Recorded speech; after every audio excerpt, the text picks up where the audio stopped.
ثم جعلناك على شريعة من الأمر فاتبعها ولا تتبع أهواء الذين لا يعلمون إنهم لن يغنوا عنك من الله شيئا وإن الظالمين بعضهم أولياء بعض والله ولي المتقين. معاشر المسلمين، قال العلامة والفوزان حفظه الله ورعاه عند تفسيره لهذه الآية: فأنت بين أمرين، أي أيها الناس المستمعين الكرام، أنت أو أنتم بين أمرين، إما أن تتبع الدين الصحيح وإما أن تتبع الهوى، لا ثالث لها. فدين الله عباد الله هو مبني على العلم الذي جاء من عند الله ورسوله، كما قال الإمام البربهاري رحمه الله تعالى في كتابه شرح السنة: إن الدين، اعلم رحمك الله، إن الدين عندما جاء من قبل الله تبارك وتعالى لم يوضع على عقول الناس وآرائهم، وعلمه عند الله وعند رسوله، فلا تتبع شيئا بهواك فتمرق من الدين فتخرج من الإسلام، فإنه لا حجة لك، فقد بين رسول الله صلى الله عليه وسلم لأمته السنة وأوضعها لأصحابه. أيها المسلمون، الواجب على الإنسان أن يحذر من هواه، فإنه قد يسلم من عبادة الأصنام والأحجار والقبور ويعرف السنة والتوحيد، لكن لم يسلم من اتباع الهوى. فعلى المسلم أن يهدر من اتباع هواه ويكون هواه تبعا لما جاء عن رسول الله صلى الله عليه وسلم، كما جاء في الحديث. قال صلى الله عليه وسلم: لا يؤمن أحدكم حتى تكون هواه تبعا لما جئت به. عباد الله، للهوى خطورة ذكر العلماء منها الضلال والظلم والاستكبار والتكذيب بالحق والجهل. يقول الله سبحانه وتعالى: فأما من خاف مقام ربه ونهى النفس عن الهوى فإن الجنة هي المأوى. اللهم آت نفوسنا تقواها وزكها أنت خير من زكاها، أنت وليها ومولاها. أقول هذا واستغفر الله لي ولكم ولسائر المسلمين من كل ذنب فاستغفروه إنه هو الغفور الرحيم. الحمد لله رب العالمين، وأشهد أن لا إله إلا الله وحده لا شريك له، وأشهد أن محمدا عبده ورسوله. اليوم الثالث من شهر جمادى الأولى عام 1445 هجرية، الموافق السابع عشر من شهر نوفمبر عام 2023 ميلادية. أبو الله سبحانه وتعالى أتباركم وإياتي عليكم ونبي محمد صلى الله عليه وآله وسلم. أمر الله سبحانه وتعالى وسلمه يكون النبي طلب أبيع وعلى وأتيا وصحابه الله ساكن وكوانا ومعتوك النبي صلى الله عليه وسلم. ليوني في شيء يوم يتعلم سورة جمادى الأولى في هجرة النبي محمد صلى الله عليه وسلم في 1445 وسيد الرسول جوائل تلك سنتين الرسول نوفمبر 2023. إنتم من جاء يأتي الله ní ọ̀sẹ̀ tuntun ní òun náà ní ẹ̀sìn ọlọ́run ọba Allah àti ìmọ̀ tẹ̀lé ìfẹ́ inú Ibadallah. Allah subhanahu wa ta'ala sọ fún wa lọ́pọ̀ láti kẹ́kẹ́ ó dájú pa Nabi sallallahu alaihi wasallam láwọn ọ̀nà tí ó pọ̀ tí ń fi ń sọ Nabi sallallahu alaihi wasallam lára níbi ìmọ̀ tẹ̀lé ìfẹ́ inú, pàápàá jùlọ níbi àṣẹ tí Allah subhanahu wa ta'ala tí ó bá pa wá níbi ẹ̀sìn. الله سبحانه النبي صلى الله عليه وسلم يقول يا النبي ثم جعلناك على شريعة من الأمر فاتبعها. يقول يا النبي أما تفعلي وفي أتفعلي لنا هو لا تدعو وبارك في ساسي fattabi'ha ìlànà ọlọ́run lọ tẹ̀lé o wala tattabi' ahwa alladhina la ya'lamun wọ́n tẹ̀lé ìfẹ́ inú àwọn tí ò ní nímọ̀ nípa ọ̀rọ̀ ẹ̀sìn tó kẹjẹ pé àwọn sẹ́sìn lọ ilé tó bá ti bá fẹ́ nu wọn òun náà fi jọ́sìn wọn lọ ìdá nẹ́bí wọ́n tẹ̀lé wọn o ọlọ́wọ́ bá wọ́n sọ hàn ní wọ́n tàbí sọ fún ànẹ́bí pé innahu lan yughnu 'anka min Allahi shay'an orí ìdá nẹ́bí tó bá lọ tẹ̀lé wọn tó tẹ̀lé àṣì ọlọ́run ọba rẹ̀ àwọn yìí ò lè rọ́ lọ́wọ́ níwájú ọlọ́run ọ̀ lè lò ó lẹ́rìí níwájú ọlọ́run báwọn lọ tẹ̀lé ọwọ́ àfi òfin ọlọ́run lẹ̀ wa inna adh-dhalimina ba'duhum awliya'u ba'd ọlọ́wọ́ bá ní àwọn wọ̀nyí àwọn tó ń fìfẹ́ ẹnu sẹ́sìn àwọn tí wọ́n tẹ̀lá sí ọlọ́wọ́ bá wà onífẹ́ ẹnu ni wọ́n ọlọ́lára bó sí ni wọ́n wọ́n àwọn náà wọ́n sì máa sọ̀rí ara wọn bí àgbẹ̀bí máa bá wọn sọ̀rẹ́ wallahu waliyyul muttaqin ọlọ́wọ́ bá wà òní máa ń jí ọ̀rẹ́ fún àwọn olùpáyọ̀ ọlọ́wọ́ ẹni bá pẹ̀lú olùpáyọ̀ ọlọ́wọ́ náà ni ẹni tí máa ń sin ọlọ́wọ́ bá wà ló ṣe fẹ́ tí ò fi ìfẹ́ ẹnu tí ò fi sẹ̀sìn ọlọ́wọ́ eléyìí ó jọ yé wa gẹ́gẹ́ bí Sheikh Al-Fawzan hafidhahullah Allah subhanahu wa ta'ala wa salikum idabu fún báyìí ojú wọn láti wọ̀ta dáadáa afáwọn Al-Fawzan wọn jọ yé wa pé níbi àyà yìí nígbà tí wọ́n ń sàlàyé rẹ̀ nínú tírà Sharh Sunnah tí wọ́n fi ń sàlàyé ìfọ́síwẹ́wẹ́ ọ̀rọ̀ tí Imam wa Al-Barbahari tí wọ́n kó jọ nínú tírà àwọn dàbà sí Sharh Sunnah wọ́n jọ yé wa pé àwọn ọmọnìyàn ìpàápàá jùlọ àwọn tá jẹ́ ẹlẹ́sìn wọ́n ní ìran bíi méjì pé lápín sí ìmọ̀ tẹ̀láṣẹ tọ́lọ́wọ́n bá àwọn àkóbá pa wá. ìran alákọ̀ọ́kọ́ ni pé à ń tẹ̀tẹ̀lé ad-din sahih àwọn ará gan àwọn làwọn tó yẹ pé ẹ̀sìn ọlọ́wọ́n bá àwọn ń sìn bọ́lọ̀ sí fẹ́ ni bọ́lọ̀ bá sì pa wọ́n láṣẹ bá dẹ́bi bá sì ṣàlàyé ọ̀rọ̀ ẹ̀sìn fún wọn làwọn ń ṣe iṣẹ́ títí wọn àwọn yìí wọ́n rọ̀ fọ́lọ́ wọ́n rọ̀ fáṣẹ àdéhùn Muhammad sallallahu alaihi wasallam àwọn ẹ̀yẹ ni wọ́n ṣe déédéé ọ̀rọ̀ tó lọ́wọ́ subhanahu wa ta'ala tó sọ nínú suratul Ahzab pé innamal mu'minun ìgbẹ́ ń dá pẹ̀lú olùgbàgbọ́ òdodo ìgbé olùgbàgbọ́ òdodo lọ́kùnrin àti lóbìnrin idha qada Allahu wa rasuluhu amran an yakuna lahum al-khiyaratu min amrihim ọlọ́wọ́ bá wọ́n ní wa ma kana lil-mu'mini wala mu'minatin ọlọ́dẹ ń dá láti pẹ̀lú olùgbàgbọ́ òdodo lọ́kùnrin àti lóbìnrin kò tọ́ sí wọn ìdá kọ́kọ́ lọ́wọ́ wọ̀rọ̀sùn wa kọ́ tọ́lọ́wọ́ àtàlẹ́bí bá ti pàṣẹ pé bẹ́ẹ̀ ti ṣe ní o ayé kúnlẹ̀ láwọn ẹ̀kọ́ yára tó lè láwọn ènìyàn káwọn wá wò pé no eléyìí ò bá fẹ́ lọ wa àbí káwọn wò pé eléyìí ò bá àṣà àbẹ́lẹ̀ ẹ̀kíná pé ìlú tó ti bí wa kò bá mú káwá gbé ọ̀rọ̀ ọlọ́wọ́ bá wọn kà sí gbé sẹ́gbẹ̀ẹ́ kan káwọn gbọ́lá fún òfin táwọn yẹn bá gbé kalẹ̀ àbí òfin táwọn yẹn bá gbé kalẹ̀ káwọn wá gbé àṣẹ ọlọ́wọ́ bá àwọn akágbé kalẹ̀ ẹ̀ kágbé òròyìn ẹlòmíì ọlọ́lẹ́ta bá pẹ̀lú olùgbàgbọ́ òdodo àwọn oníṣẹ́lẹ̀ ọ̀rọ̀ ọlọ́run àtọ̀rọ̀ Ànábì sallallahu alaihi wasallam òun ló gbọ́lá fún lórí gbogbo ọ̀rọ̀ ẹni tó bá bá wọn sọ̀rọ̀ lẹ́nìkan bá ti wọ́n síbi kan oye ibi ẹ̀ máa ṣe báyìí abẹ́nìkan sọ fún wa kó má ṣe gàgà èyí tí wọ́n kọ́kọ́ máa sáré lé ni pé sọ́lọ́wọ́ àwọn ló máa wá pé ìdí ó pa wá láṣẹ táwọn èèyàn ní àwọn lọ yìí sọ́lọ́ ní àwọn lọ táwọn ilé ìfẹ́ ṣe lé wọ̀ fún wa ìjọ náà ṣe lé wọ̀ fún wa wọ́n ní orí ìtaàrí lára olùgbàgbọ́ òdodo yẹn Sheikh Al-Fawzan wájú wa pé ìpín alákọ̀ọ́kọ́ nínú ìpín àwọn èèyàn pé òun náà ni àwọn tí wọ́n ń ṣe ẹ̀sìn ọlọ́wọ́ bá wọ́n bọ́lọ̀ bá ṣe fẹ́ ìpín ẹlẹ́ẹ̀kejì ni pé alladhi yattabi hawa àwọn tó yẹ pé ìfẹ́ ẹnu wọn ni wọ́n tẹ̀lé bọ́lọ̀ bá ní wọ́n ṣe nǹkan kankan eléyìí tó bá bá fẹ́ ẹnu wọn mú wọ́n ṣe bọ́lọ̀ bá ti ní wọ́n ṣe tí ó bá ti bá fẹ́ ẹnu wọn mú wọ́n ní eléyìí bá làákà ìlú bẹ́ẹ̀ sì ni ọ̀rọ̀ ọlọ́wọ́ ọba Allah òun kọ́ láàmú kẹfí sí ètí ọba ti bá làákà ìwà láàkẹfí sí bọ́lá bá pa wá láṣẹ ẹ̀ka pé ká ṣe abánẹ́gbẹ́ ní àṣẹ ìjà kankan tó bá wọn rò pé ṣé kí ní bá làákà ìwà báyìí àwọn àfáàní làákà ìrẹ́ kọ́ kẹfí sí ọ̀rọ̀ ọlọ́run ọba aláàtọ̀rọ̀ Ànábì sallallahu alaihi wasallam òdodo ní òun ẹ̀jẹ̀ bọ̀tù òye lè má yé wọ lónìí so bọ́lá bá ti ní àṣẹ kankan ìpìlẹ̀ ní pé kó bá làákà ìmú wá ní òbá mu òun náà ní làákà ìtó bá dúró déédéé tọ́wọ́ ò tí ì bà làákà ìtó ò tí ì ṣàìsàn bọ́lá bá ti ní àṣẹ kankan abánẹ́gbá ní àṣẹ kankan tí wọ́n wá ń rò pé kò bá làákà ìrẹ́ mu àwọn àfáàjò yìí wá pé làákà ìrẹ́ lọ kẹfí sí làákà ìrẹ́ ló rẹ̀ tọ́lọ́ náà wọ́n bá Allah tó ní àṣẹ nǹkan yẹn ó ti mọ̀ bẹ̀rẹ̀ nǹkan yẹn ó sì mọ̀ ibi tí ó já sí ọlọ́run sì ní pa wá láṣẹ pé ká ṣe nǹkan kankan lè tí ó wà di aburú fún wa gbogbo tọ́lọ́ bá kọ̀ fún wa pátápátá burú tẹ́lẹ̀ lọ́wọ́ fi kọ́ gbogbo tọ́lọ́ wọ́n bá Allah tó bá ní àṣẹ pé orí tẹ́lẹ̀ fún wa yìí àmọ́ èyí ò túmọ̀ sí pé tọ́lọ́ wọ́n bá Allah bá pa wá láṣẹ pé ká ṣe nǹkan kan àwa nínú challenge ilẹ̀ alẹ́ ní challenge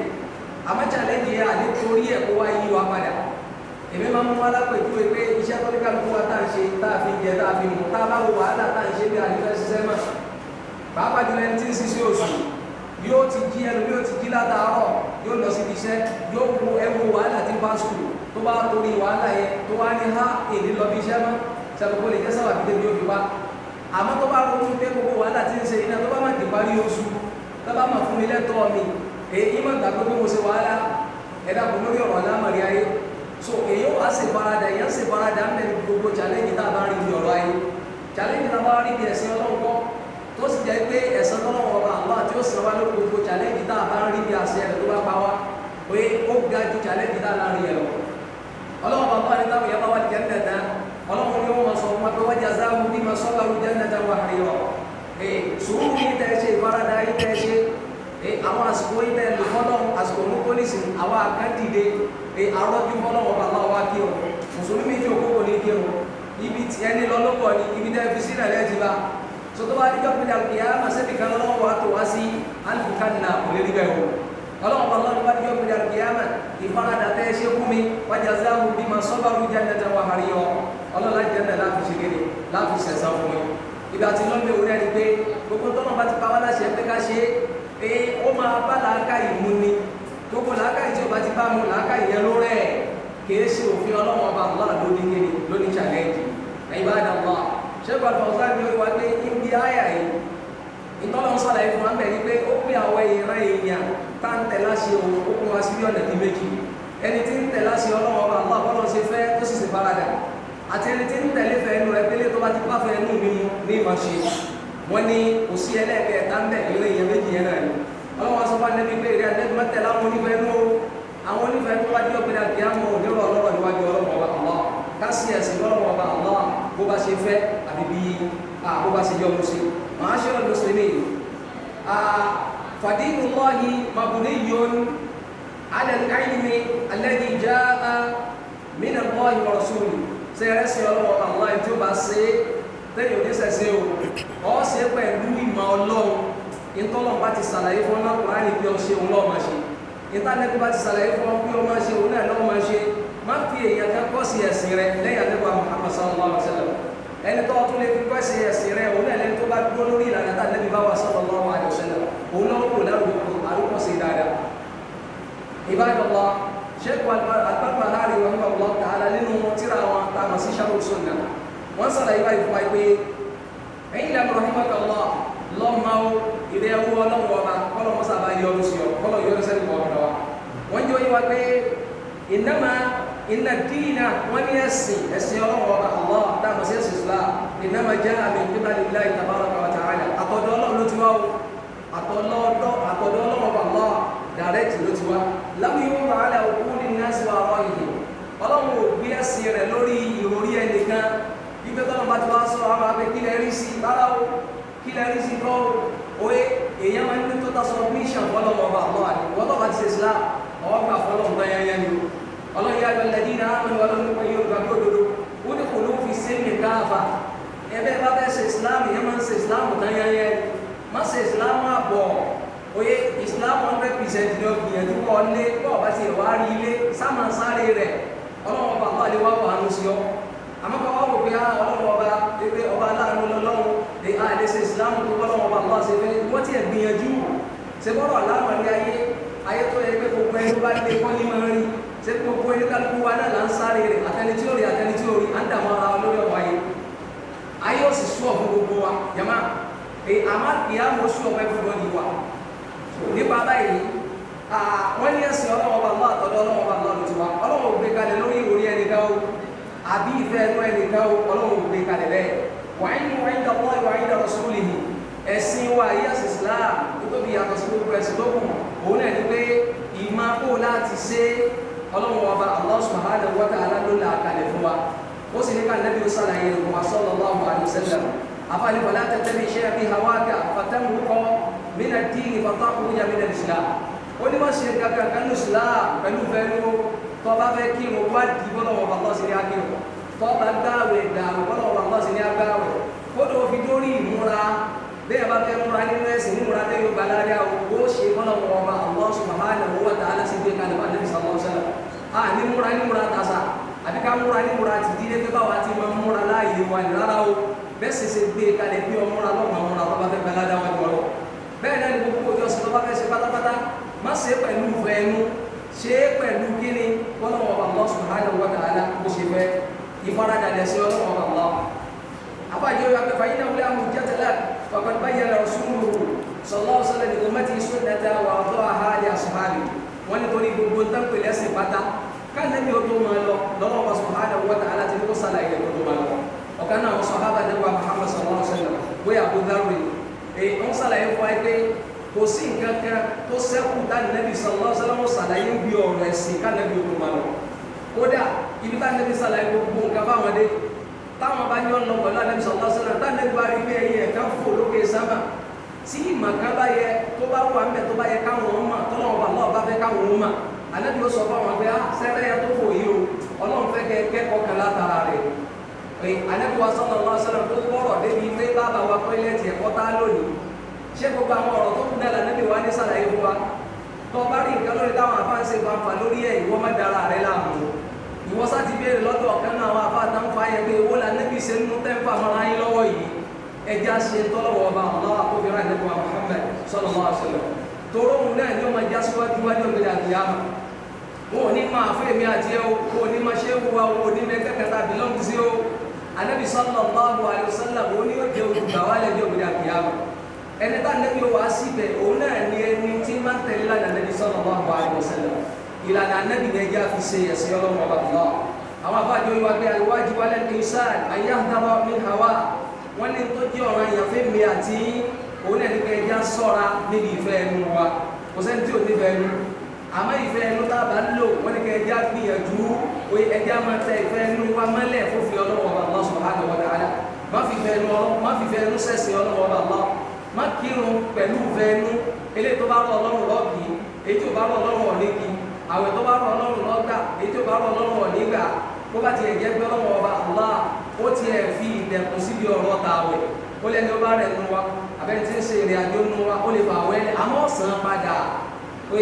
ẹja gbìyànjú ká sì ẹ̀sìn ọlọ́wọ́ wa àwọn àbọ̀rọ̀ ṣe fẹ́ wọ́n ní ká sọ́ra níbi ìfẹ́ nù wọ́n ní wàyí náà kò ní yẹ́sìlámù min ibadati al-asnam wọ́n ní ọlọ́wọ́ bá Allah ti lè sàánú èmi àti ẹ wọ́n ti sàánú wa báyìí àbáwọn jọ́sìn fún sàmá pé gbogbo táwọn èèyàn ń bọ pé lẹ́yìn ọlọ́wọ́ ọba Allah tí wọ́n ń sin lẹ́yìn ọlọ́run àbáwọn sin ọlọ́run nìkan là ń sìn ìrànlọ́wọ́ ọwọ́ ọ̀dọ́dọ́ nìkan là ń wá lọ wọ́n lọ́wọ́ ọba Allah ti lè sàánú wa oore ni ọlọ́run ṣe fún wa nígbàgbọ́ ń bí ọ̀rọ̀ bẹ́rẹ̀ kan nígbàgbọ́ ń bí ọṣẹ kan nígbàgbọ́ pé ó ní kàtà lágbàdo àwọn lọ bí sàárè gbàgbọ́ àwọn tó gbà ibi abáwa náà láti mọ ẹbẹ lọ wọn lóore àmọ́ ẹyọ ọ̀kan wá wà tó lágbára tó yẹ pé òun náà dà gẹ́gẹ́ bí ọlọ́wọ́ dà gẹ́gẹ́ bí ọ̀sà ni òun náà níbẹ̀ ẹnu ọlọ́wọ́ subhanahu wa ta'ala ni afara'ayta man ittakhadha ilahahu hawa ọlọ́wọ́ bá lọ́wọ́ ní ìrìn àlẹ́bí ọ̀rọ̀ àwọn kẹ wọ́n dẹ̀ sọ ìfẹ́ ẹnu wọn sọ ọdọ ọlọ́run wọn bóòlù yóò ṣe sọ fẹ́ ẹnu dọ́lọ́run òun náà ní gbogbo gbàtọ́lọ́ bá ti kọ́ láṣẹ pé kò ṣe gàgàgà